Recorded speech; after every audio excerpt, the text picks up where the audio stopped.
Okay, today, so another Tuesday for our English medium discussion.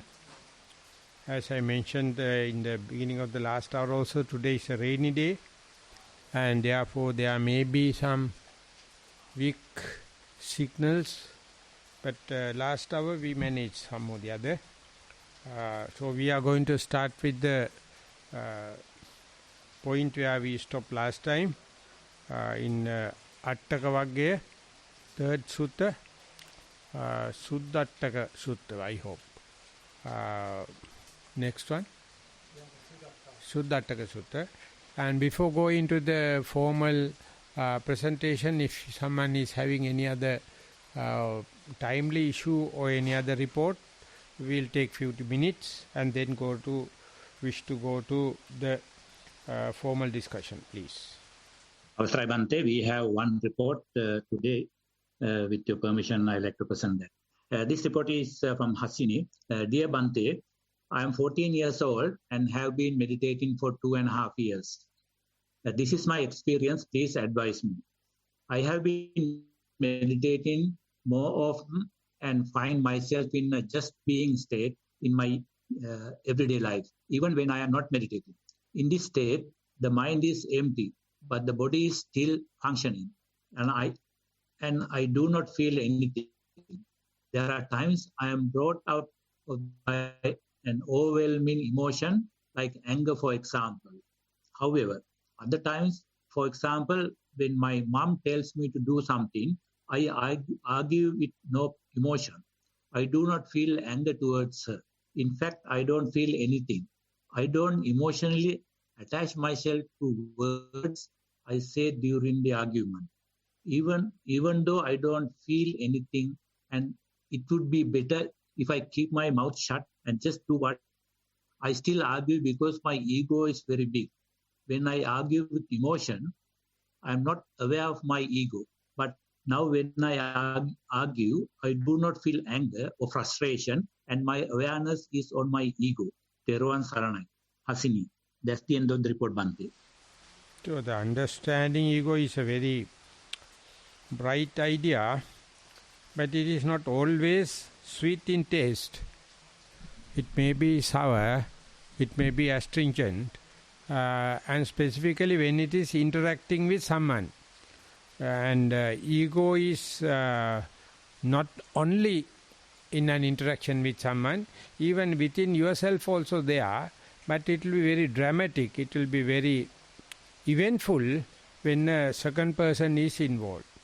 And if the second person is a affectionate person, ego is little stronger. And therefore you have to understand, you must have a partner to understand it.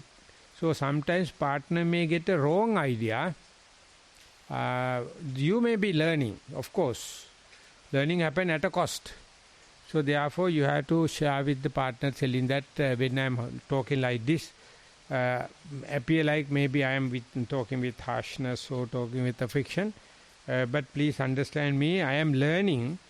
So that is why we are making and presenting the interview reports. It is like counseling, it is like free association.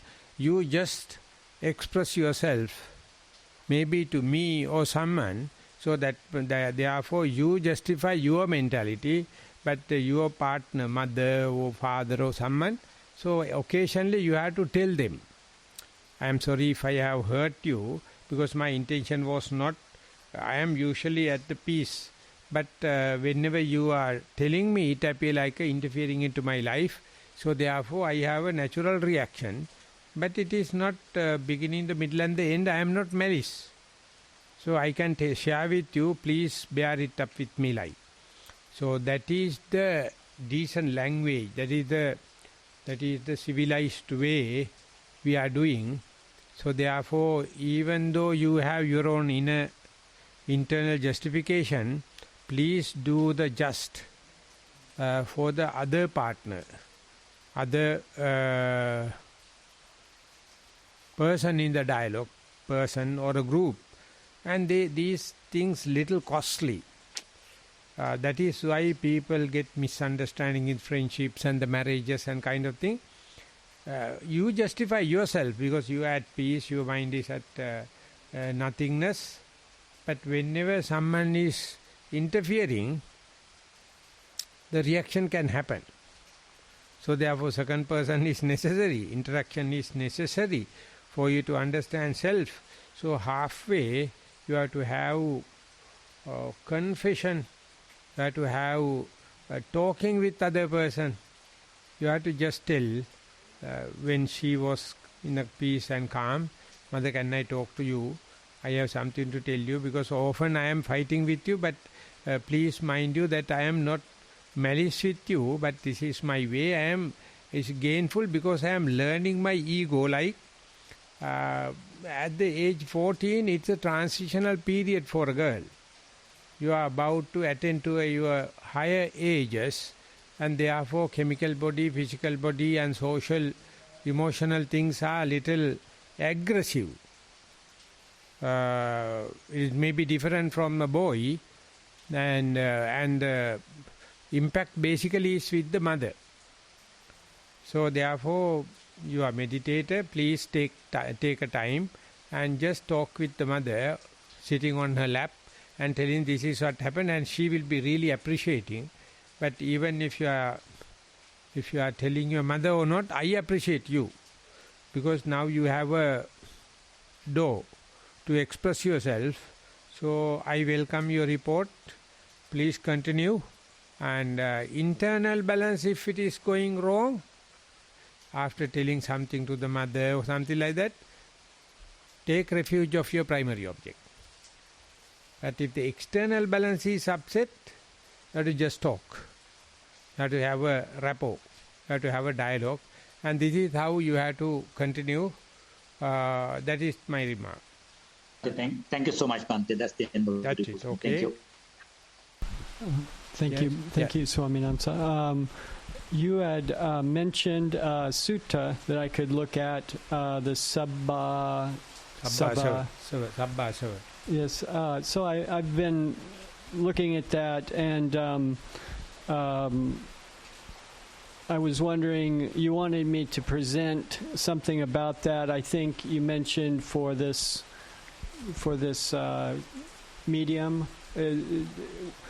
Did you want me to give a presentation of the whole sutta, or no, just... the Sabbasava Sutta, in the early part, it says when you are meditating, there are some views coming.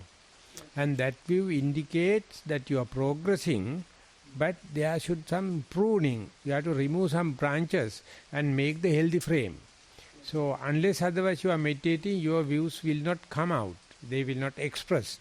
But when they are coming, you should have a dialogue. You should have a talk with the others, because others can prove. Others can justify whether you are telling is just imaginary or because we are interacting with you. So these views that this just girl mentioned about, and whenever mother is giving something and talking with, she's just for the sake of arguing, she argue.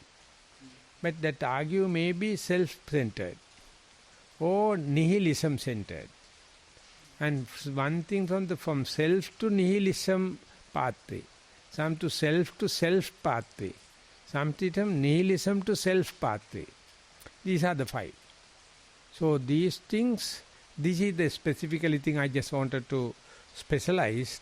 There are 5 views happening. They are intermediate symptoms. You are in a dialectic path and your vehicle is aligned to some side. You are running, but it has some wrong alignments. So while running only you can adjust the alignment. So you have to have a mechanic in the seat. He will tell, these are the way. Sometimes it may be burning too much of fuel, or alignments are wrong, and brakes are not good, and clutches are not good. So while running only it can happen. That's a very brilliant the way, and the expansion of the same thing only you can see in Brahmajala Sutta. Brahmajala Sutta, 64 views. 49 happen to the successful concentration meditators. and other 13 is for the intellectual people. So gifted people are always messed up with views. And the immoral people, non-meditative, they don't have such problems. They have transactional problems. They have the social problems. But the meditators are messed up with special views. And the Buddha is the only person even taken that issue. Sometimes other leaders are, it's just a wrong view. And they don't know they are in a wrong view. So Buddha is telling, while you are progressing, you as well as your disciples, go through these pitfalls or potholes, I don't know. And you are definitely falling. So you have to navigate in such a way, knowing you are vulnerable. So these 5 very important. And then someone is talking, maybe finding the answer for something like that. Still you can see with what view he is talking about. It's very interesting in the politically running an institute and helping him and correcting him in the interviews, that views. Very interesting. And Venerable Jnanarama was not well expressed, but it's very instrumental in that sense. When you are talking, he's carefully listening. Godwin also the same. And then ultimately he says, you are talking with that kind of a view. Undeniably you have to accept it. So that's the part, if you can prepare about 10 to 15 minutes preparation on these 5 views. And how I'm seeing them in myself, or... Yeah, I will give 15 minutes out of this 1 hour. Okay. And then we can see whether it is worthwhile in a discussion to furtherance. And because it's a novelty. For present day, the teachers are teaching with wrong views. And the disciple can say. And we as outsiders, we can say what a kind of a wrong view he is in. Some people are psychopathic. Some people are nihilistic. Some people with that kind of a wrong view. And they are consistent. Their life is consistent. So just point it out. For his benefit, or you to not fall into that trap. Okay. So be prepared 15 minutes or next week. Okay, next week? Yes. Yeah, okay.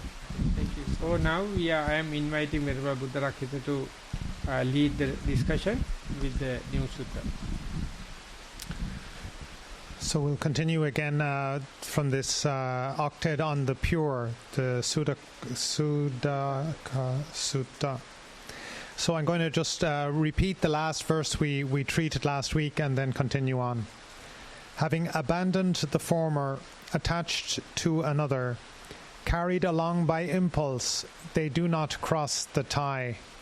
They grab hold and let go like a monkey grasping and letting go of a branch. Having undertaken observances by himself, a person goes up and down, attached to perception.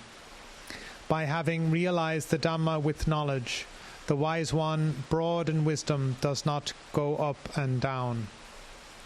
One who is remote from all phenomena, from whatever is seen, heard, or sensed, how could anyone here in the world categorize him, that seer behaving openly?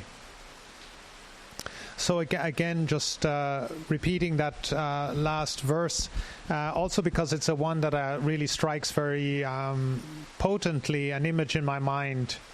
My hut is surrounded by monkeys, and I have two different species: the black face or the purple face monkey, and then also the macaque.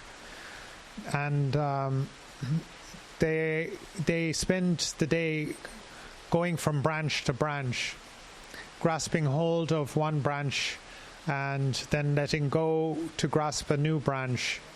Similarly, my own mind can be attracted to views and opinions or to ideas, and I notice that I let go of one and I grasp onto another. And as I've matured, I've come to understand that there is this process of holding of views and holding on to views, cultivating views, challenging views, And now I'm more and more happy as I get older to be ambiguous, to be not quite certain, to not to come down on one side or on the other, not to firmly grasp onto a view, other than, I try to hold it lightly, that I try to understand that there's a different possibility.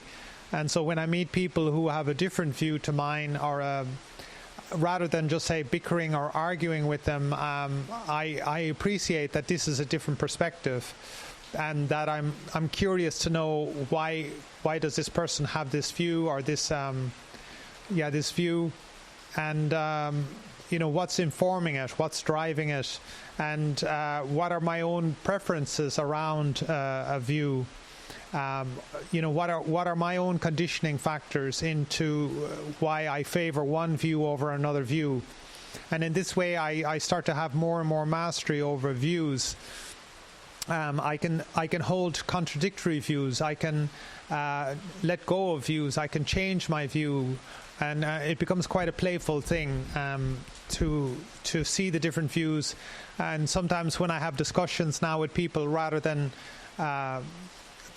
sort of like holding on to my view as this is the only way or something like that, it's more of a discussion about that view.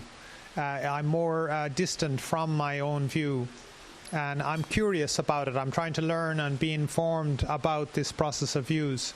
So in the commentaries to this sutta, the commentators mentioned that so much has been driven by craving and by views. As Venerable Dhammajiva just mentioned right now, there are people who are more transgressive. They don't really care. They don't really have any views.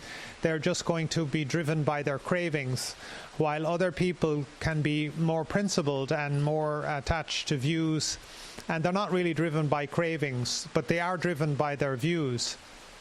So this dynamic of being driven by craving and driven by views is extremely powerful, and to have an appreciation, to be able to see these things happening in our life, is the beginning of mastery over these things.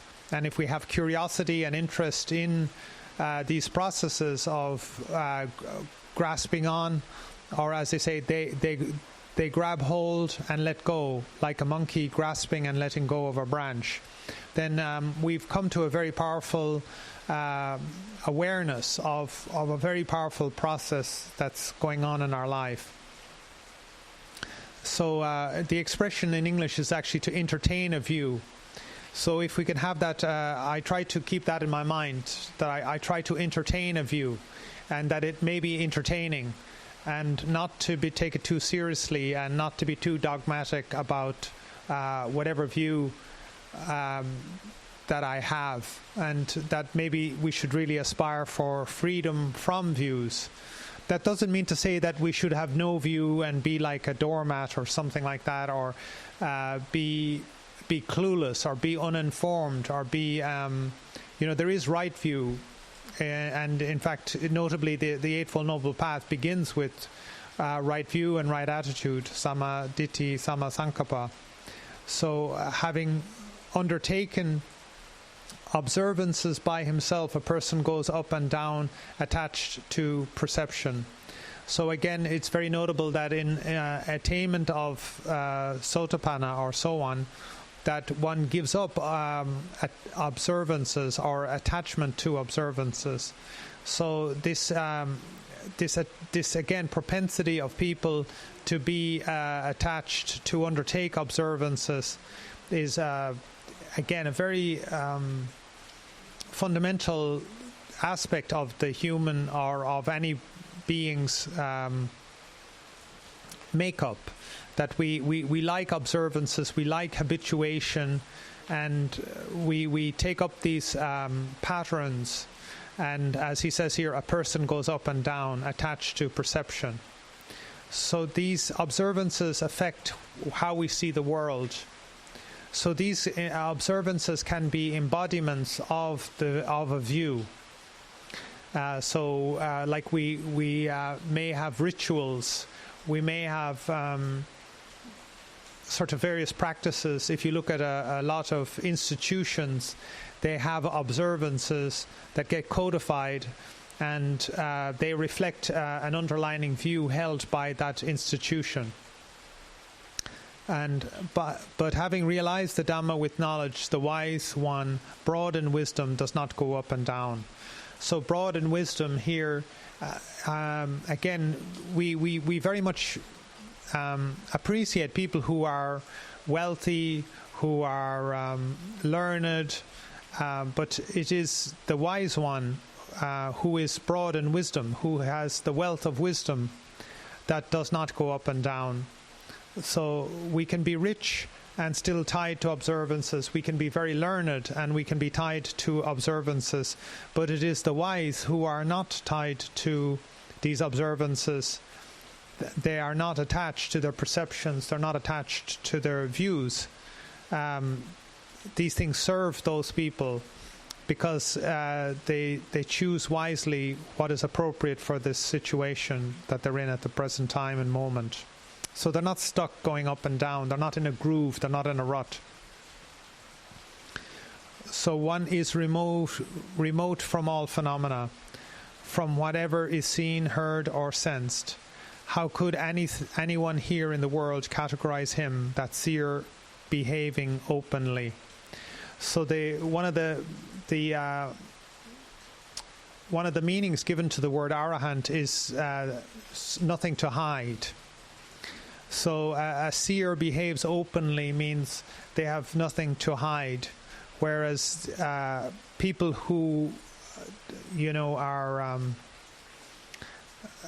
not true wise people, they're always trying to hide something. They're trying to hide their maybe doubt in their views, or they're trying to hide their transgressional behaviors. And they are remote from all phenomena. Here he's referring to they could be, they're not attached to those phenomena, or in meditation, one can become remote from the objects that are rising around one, because one doesn't give any attention to them.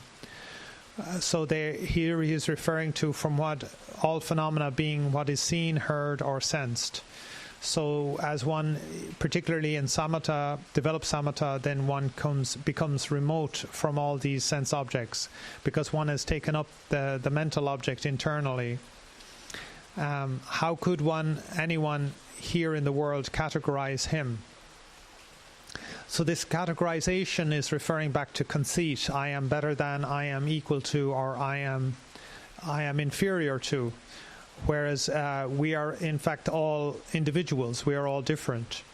So this propensity again to categorize, when it arises instantaneously whenever we meet anybody else, whenever two people meet, they are instantly in that moment in time assessing, is this person superior, inferior, or equal to me? Whereas the reality is that they're just different. And we do this to ourselves all the time. I'm superior, I am inferior, or I am equal. So this conceitedness is driving all engagements, all interactions all the time. And we're not aware of it, just as like a fish is not aware of the water around the fish. So we don't know about this kind of conceitedness and its modes and aspects. We don't see conceit. We don't see our own conceitedness. We only see the conceitedness of others when it brushes up against ourself. And we don't realize that it's brushing against ourself, because that is our conceit and their conceit interacting. So a wise person has this mastery over conceitedness. That doesn't mean to say that they're not more learned, or they're not wealthier, or they're not, more talented in some ways. They are, but they just don't have conceit about that. They understand their position in the world. They understand their place. They understand their talent, and they're not bought into it. So this is these three suttas. Maybe it would be good if we could hear from Dhammajiva, and we'll tackle the last two later. Yeah, it is just a repetition of the last few that I found is the canonical and Pali way how the monkey is being used. So I took it as a short note how the Buddha is taking the monkey mind. We are often mentioning it in our Satipasala, in our mindful school, Kapiva Sakang Pamukam Pahaya. Whatever grasp, throw away and jump into the other. So they are very volatile. They are jumping views to views. And that is not changing object. That is not changing the desire. This is a changing of views. That's also changing. So very interesting. So therefore we must be reflecting each other, mirror to each other, so that other person can see by interaction what kind of a view. I can tell you, I can hint you, or you can learn by interaction, by brushing each other. That is what Venerable mentioned. When we are interacting each other, only views come into being. Interaction within, it will never happen, because you have to brush against something. When it is inside you, still fighting, but you can't differentiate. But whenever interacting with others, so we co-practitioners must discuss each other in a critical way, but it is not destructive way. And then we have to understand monkey mind. And the way monkey mind is more prominent to the meditators than non-meditators. But reality, non-meditators is totally in monkey mind. They don't know. Meditators, whenever they become monkey minded, they aware. They are much worrying. But other people, all the time in monkey mind, they are not worrying. That is ignorance. That is kind of a blessing of the ignorance. So that is what I have to remark. So we can proceed, I hope.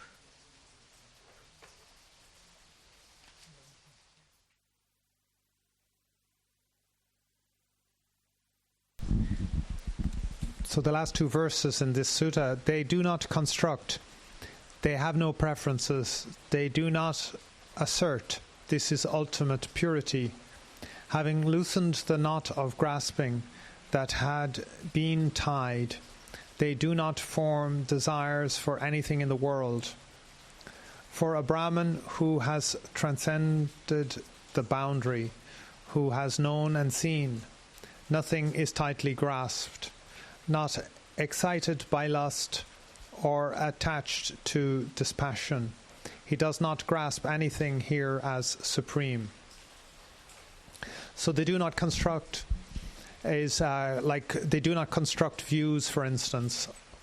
And this is also referring back to this idea that the Buddha always presents about constructing our ego or being a house builder, how we build ourselves up, whereas the Arahants do not build themselves up, or they're not constructing views, they're not fabricating, they're not trying to aggregate, and that tie to especially conceit has been destroyed, because they see that it's just a process of fabrication. For most of us, we just habitually construct ourselves. We habitually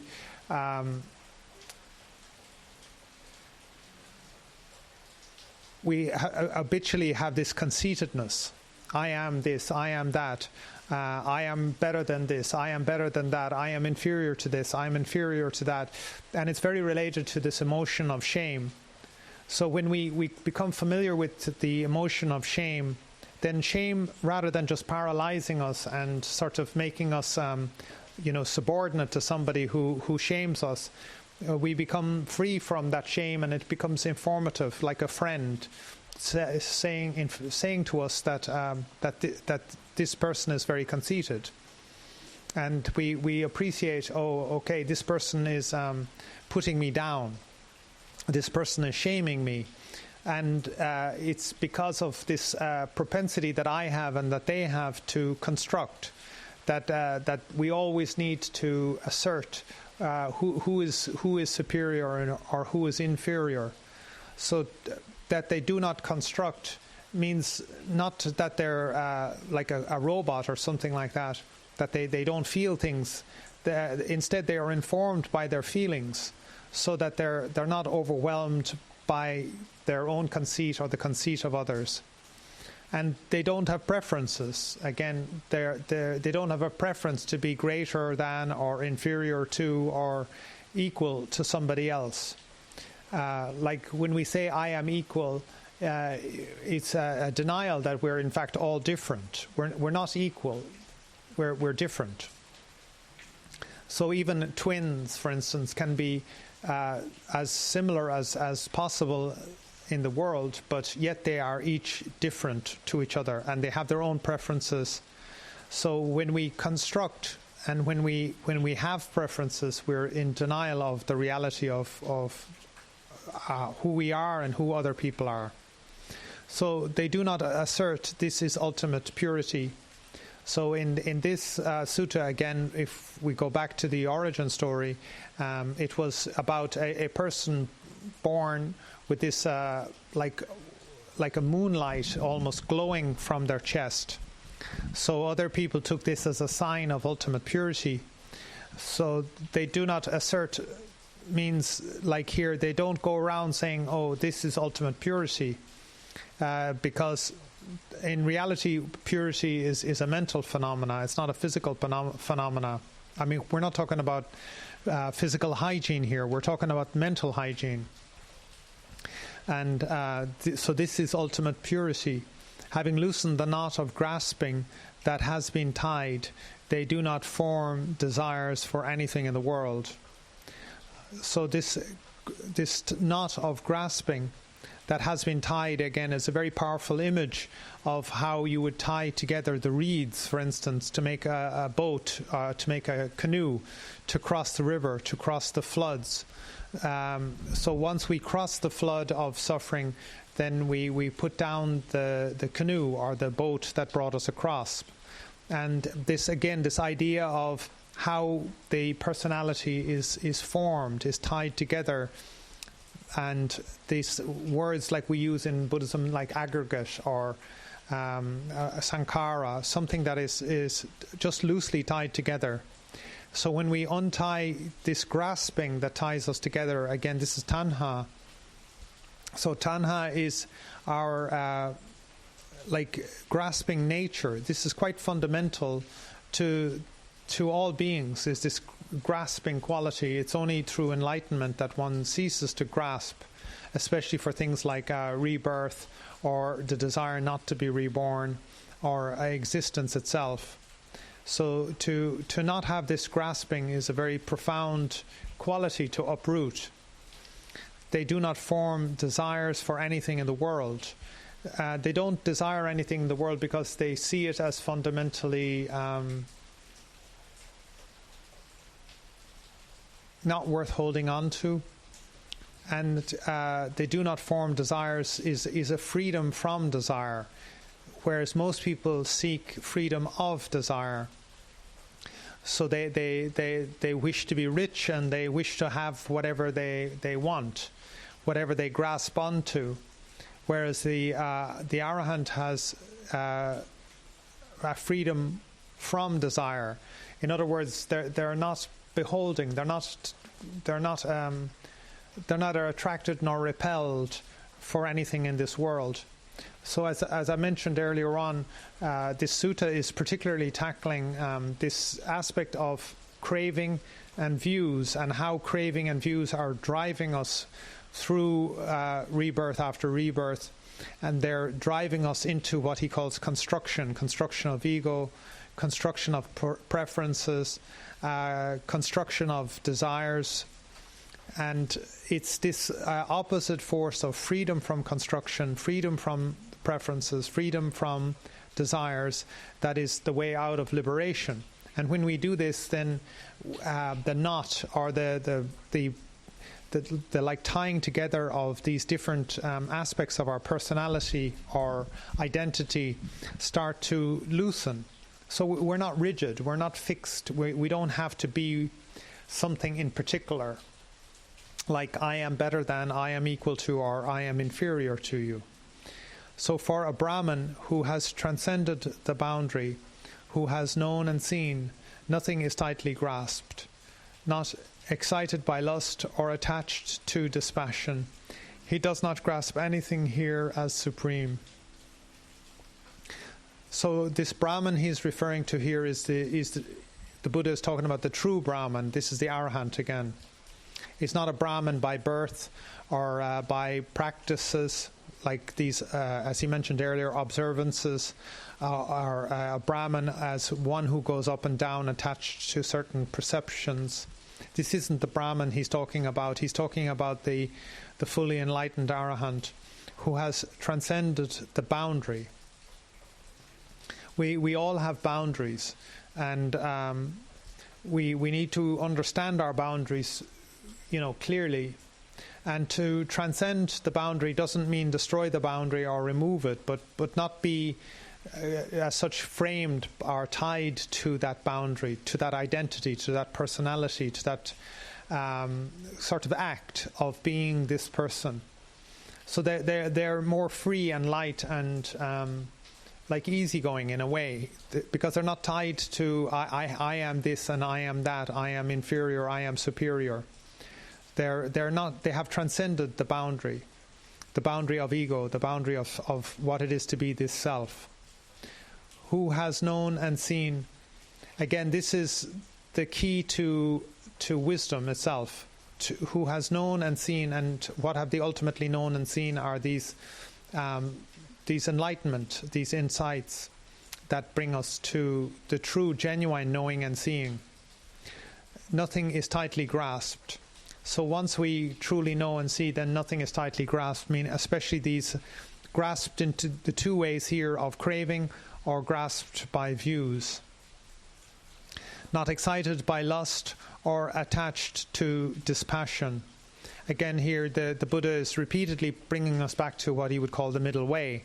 That means we're not excited by lust, or we're not under the power of lust, or we're not attached to dispassion. So dispassion being the opposite in a way to lust, like it could be qualities of numbing or indifference or callousness. He does not grasp anything here as supreme. So he understands that nibbana is the only supreme. So that with the ending of suffering we have attained the supreme. So within this realm of samsara, of these rounds of rebirth, there is nothing supreme in it compared to like the supreme nature of nibbana, the supreme nature of freedom from suffering. Because whatever is supreme within samsara is suffering.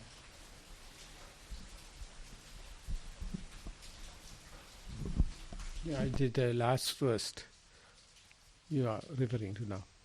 Yeah, that's it. Yeah. So it was, I used the term Simatigo. Simatigo means no boundaries. Therefore, understanding boundary, I first read Ken Wilber's book, No Boundary. And there he introduced the term for the first time, choiceless awareness. And we in Nilambe often talk about mindfulness related with the no boundaries, mindfulness related with choiceless awareness. But that is never referred to in the Theravada canonical literature. So therefore, type of mindfulness we are learning in Western thinking, Nilamba type, and the other thing we are learning through the Satipatthana Sutta, or the mindfulness-based thing, the traditional monks tend to deny this choiceless awareness and no boundaries kata. And of course they will understand this as the wisdom, but they never happy to see the relationship with mindfulness. So whenever Jnanaponika in Power of Mindfulness, he put everything and give a broader viewpoints to understand the relationship with, from mindfulness to wisdom, mindfulness to the no boundary, mindfulness to the choiceless awareness, and how it evolves into the wisdom. This is a German kind of analysis. So Venerable Dhammika helped me just leave aside the traditional translation or traditional interpretation of the mindfulness and see relationship with the no boundary and relationship with the choiceless awareness. And that part, no boundary part and the choiceless awareness was fast growing. It's very prolific. And literature is going more towards that. So it was more attractive for me to understand the mindfulness to the traditional way of understanding. So some local monks are blaming me, thinking that I am appreciating the westernized ideas. And it is very dynamic. It's a very prolific, lucrative in the sense. And so Godwin was in that kind of an idea. He is not much taking this as an object of meditation, but give a general mindfulness as the base.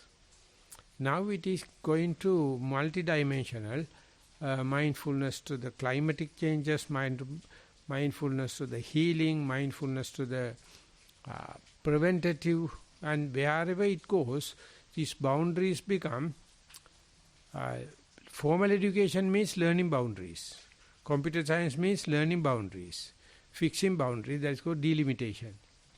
And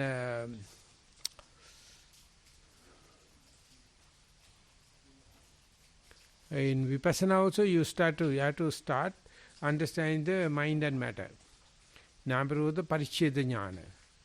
The understanding this is the end of Nama and this is the end of Rupa, and you see the clear classic difference. But when it comes into the Sammasana Jnana, boundaries are disappearing. Whether your naming of that particular thing is your concept or it is born with that name. But different people give different names for the same thing. They are fighting each other. That is what we call the fundamentalism. So whenever the boundaries are there, the sectarianism is there. So boundaries is completely imposed with the present day foolish education system. More you educated, you are fighting with that particular term, that particular definition, and he can't tolerate others. But therefore they can't understand the changing nature.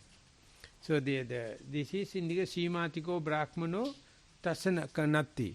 There is no boundaries for him. He understands that definition is for that context. And that definition will be changing into other contexts. So they consider this as a cheating nature, perverted nature. So you must have the definite idea on that particular term. That is boundary. And most dogged, most used book was the No Boundary in Nilambe Library.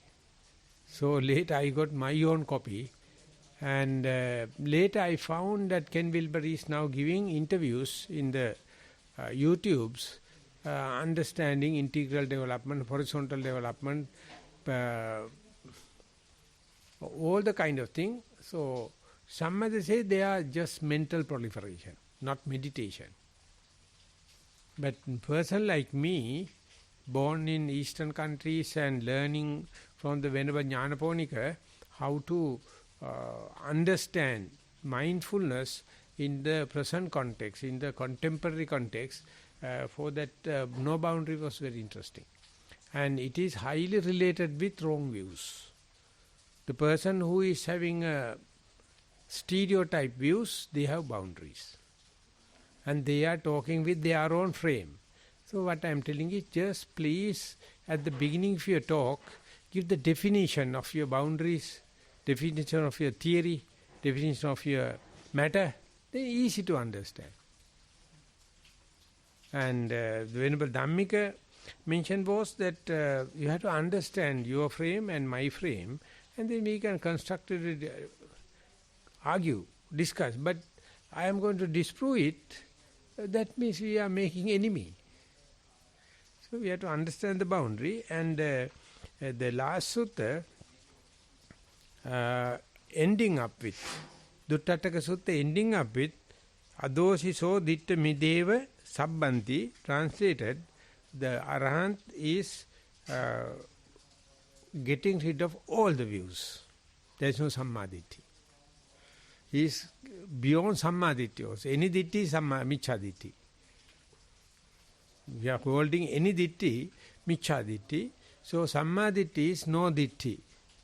That's what I learned in 1977. But later I can understand occasionally, then and there I take a Ditti. I take my stand. So I asked the other person, I am talking with this stand, this Ditti. You can go against or for, no problem, but you have to understand the base. But no Ditti is hypercritical. It is not accepted in Theravada tradition. This is Sammaditthi something. There's nothing called Sammaditthi, nothing called boundary. And whenever Jnanananda says the furthest end of the near boundary is the nearest end of the further boundary. If you say end of this house is furthest end of this wall, and nearest end of the space is the other side of the wall. But that is what you call boundary. It is a fixed one. It is not a permanent one. So therefore boundaries are so volatile. Now you can see UN having their own constitution and WHO having their own constitution, FAO having their own constitution, and they are conflict. Ultimately they are boiling down to Buddhism. Everyone is coming down to the Buddhism, telling the constitution is based on the common sense, humanity. So all the people learning, going to the boundary, fixing the boundaries and constitution was the beginning of the organization. But ultimately they have to understand for what? It's for the humanity, for the benefit of the human. But UN is working for the America. Because they are the people give funds, and UN is not going for American wish and will, American will not give funds. So we have to understand it, understand with its own due limitations. So therefore whenever I am talking and kind of thing, I ask other person, if you see the rationality behind my view, my ditti, please let me know. I can declare this is what I am going to say, but it is not permanent. Next day morning I will be another person. I may have another. It is not cheating nature, it's a changing nature. So therefore I cannot be a religious man.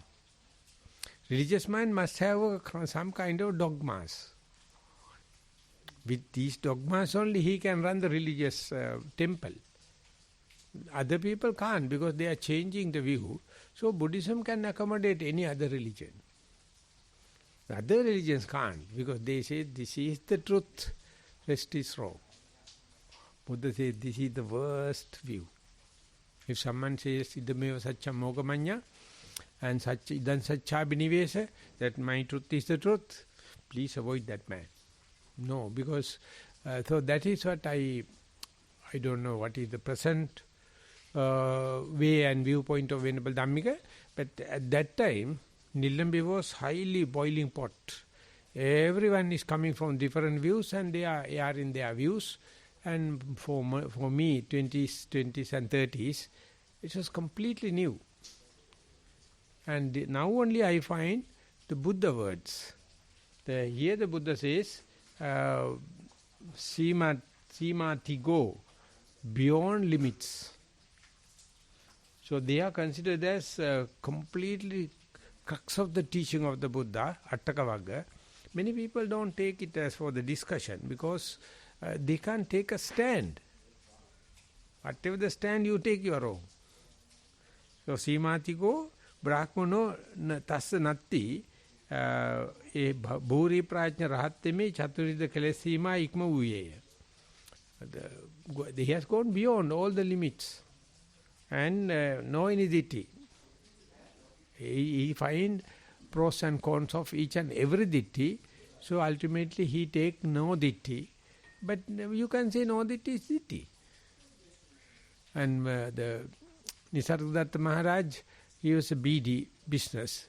And even after becoming a jnani, he used to smoke.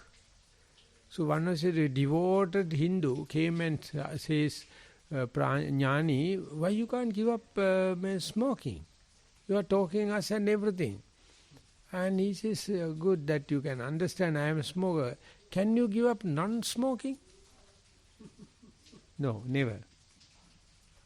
You understand, you are so attached to non-smoking and you are criticizing me. My smoking you can see, but you can't see your non-smoking criticism. And that is the way. So that is how religious people working with the views, you can have a view, you can tell others. As far as you are dialectic and working, you can understand your stand. But not that you are vehemently limited with that limit, the view.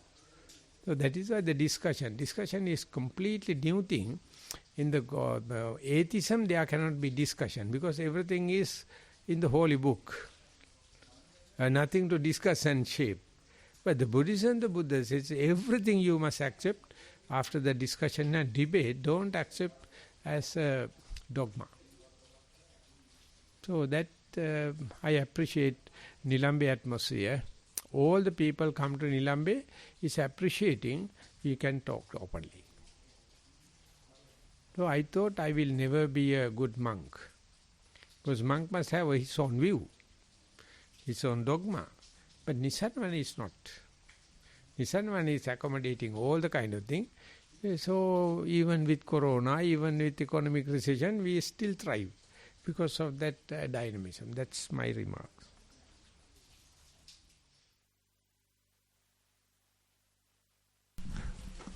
Swaminatha, are you saying, I guess I have a question, is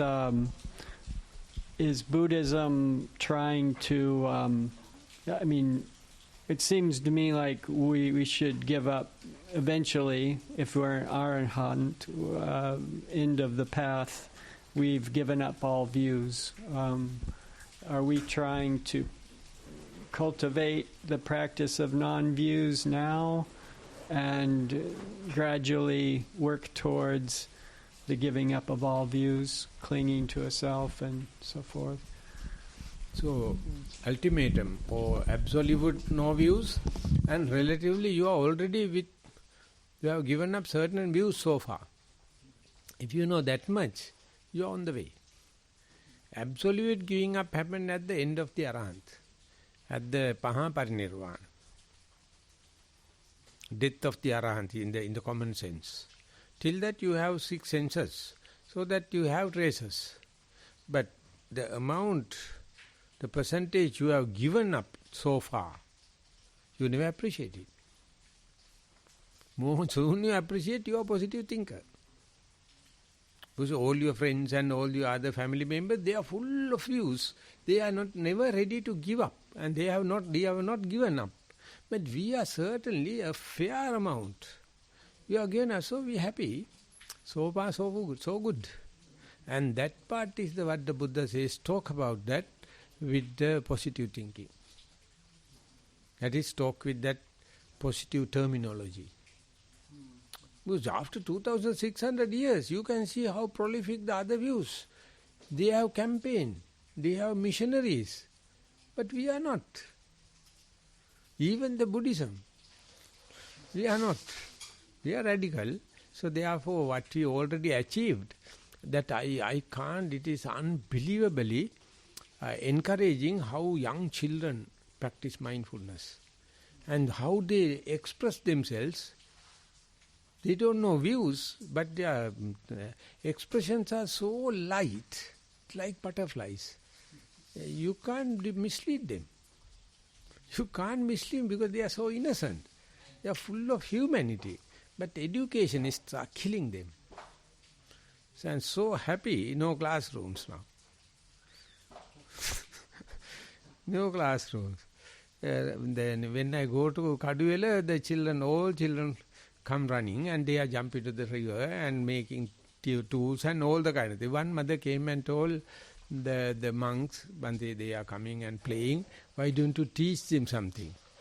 So one monk started teaching Pali. And one playful boy came to the gate and just waiting and thinking. And another mother saw, Puta, why are you waiting there and thinking? Amma, they also going to start teaching something. Satipasala was going to teach something, so I have a doubt. At the gate, he is thinking at home, distance education. At Satipasala also teaching something. So he is hesitant to go to Satipasala. See, that the other mother came and told Venerable Dhammavihari, that particular boy waiting at the gate and thinking whether to go into the Satipasala or not. Because they also start teaching. What a kind of conditioning, what a kind of thing. It's a crime. Bertrand Russell says, before the very understanding, and if someone is going to baptize a child, what a crime. And says that after baptizing, don't read these books, you are a God's child, this is what only you must see. The child has no choice. It's a crime against the humanity. Don't do it.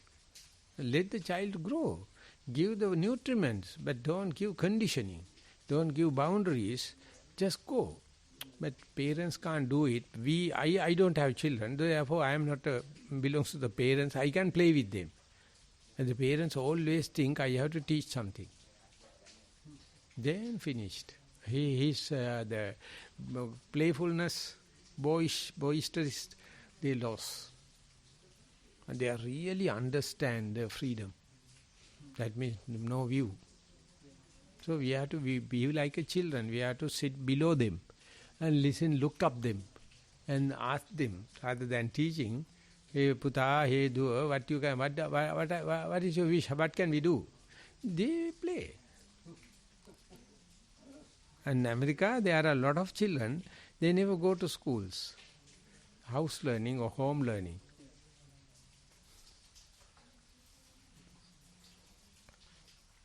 Okay.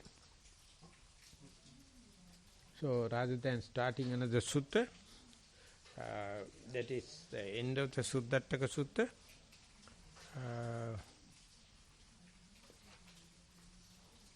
2 points are the understanding the monkey mind and the no limits.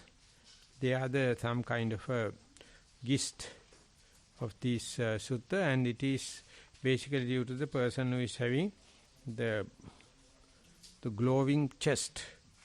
And when he's come to the Buddha, his ability disappears. Am I correct? So you can see faith healing, you can see magicians, you can see different medicine for corona. Every person is dying. The vaccine people is also dying. The traditional medicine also dying. And so you have to understand, Dhamma is there still. You can't deny the Dhamma. So you take all the precautions, but have a confidence of yourself rather than on the medicine or chemicals or kind of thing. They understand the most important thing is your confidence, and the Israeli people says your confidence is 13 times stronger than chemicals. Even for cancer, Israel have a special answer. Womb cancer, never in Israel. They have their confidence and they have cleanliness doing. So therefore we have to develop the self-confidence, and for that if you are having magical power, you are pathetically low in spirit. If you are believing magics, if you have ability, it's negative for your development. If you have no any ability, you are just a citizen, John. If you are just a commoner, well, very good. You are fully qualified to be a monk, or to be a mindful child, mindful family. You got to start mindfulness. All the people with the abilities, they never go for beginner's mind, never go for mindfulness.